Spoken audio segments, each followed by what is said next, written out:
What is going on, guys? Bizkit Rebellion, and this video I really want your guys' opinion on this topic. And what this topic is, Dan DiDio's confirmation of DC's new event 5 years later. Now, 5 years later is a event that is set in the near future, and what it is going to be about is basically exploring all the events that happen in the future for the DC universe, which is set in 5 years later. So, I'm a little bit confused of this. Really confused. I don't know if this is going to be the actual future of the DC or a possible future. Because, now remember, they're only going to show us this during September of 2014. And then the next month, they're going to go back to the present time and continue the stories from there. So basically, it's just a glimpse at what happens in the future. But the thing is, I don't know if it's going to be set in the actual future for DC, if this is canon, or is this a possible future which can be avoided. Now, I'm really praying for it to be avoidable, for it to be a possible future. Why? Even if the whole 5 years later turns out that everything is good, everything is sunshine and rainbows and shit, I still want it to be a possible future. Why? Because if this future that they're showing us is canon, you basically spoiled everything. You basically did. Whatever happens in that future, if it's canon, I'm going to have that thought in my head as I read the comics. Especially if it's a character death. Let's say for Teen Titans, that's set 5 years later, and I read that. Let's say if two of my favorite characters, Beast Boy and Raven, they died.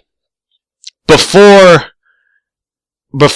how should I say this? During the 5-year time skip, during that they died, some point. But during the 5 years later event, or at least the future that they're showing to us, the members of Teen Titans mentioned that they already died.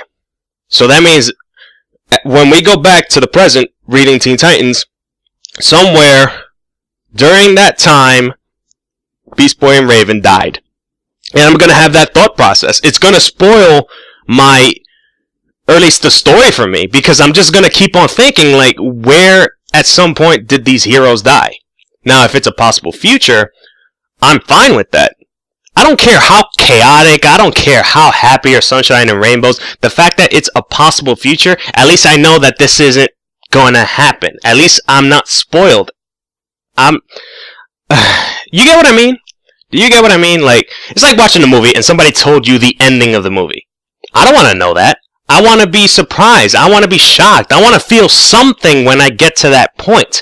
But I'm not going to feel something if somebody spoiled it for me.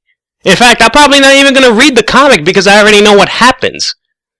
So, you see my little hatred of it being an actual canon or an actual future?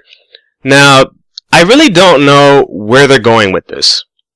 I truly don't know, especially if they're focusing too much on Forever Evil. They're probably just going to show us that the DC universe is so chaotic that they need a changer or some crap. I don't even know if the characters from the present are even going to time travel to the future to see what happens in the future so they can avoid it, like what they did with Teen Titans. I don't even know if that's going to happen. If it is, then bravo. I don't mind showing me a possible future, but if they're not going to do that, then they're probably going to do the actual future, and if that is the case, I'm probably not going to read it because I don't want to spoil myself. I really don't. I know for a fact if I read that and it's the actual future, I'm not going to read comics, or at least DC Comics anymore, because I already know what happens. You see what I mean? What are your guys' opinion on this? What do you vote? A actual future or a possible future? And give me reasons why. Also, I'll post links to certain articles that I've read about this event in the description below. Also the video where it shows that Dan DiDio actually confirms it, but he doesn't really go in depth with it. So yeah. My name is Bizkit. See you guys later. Peace out.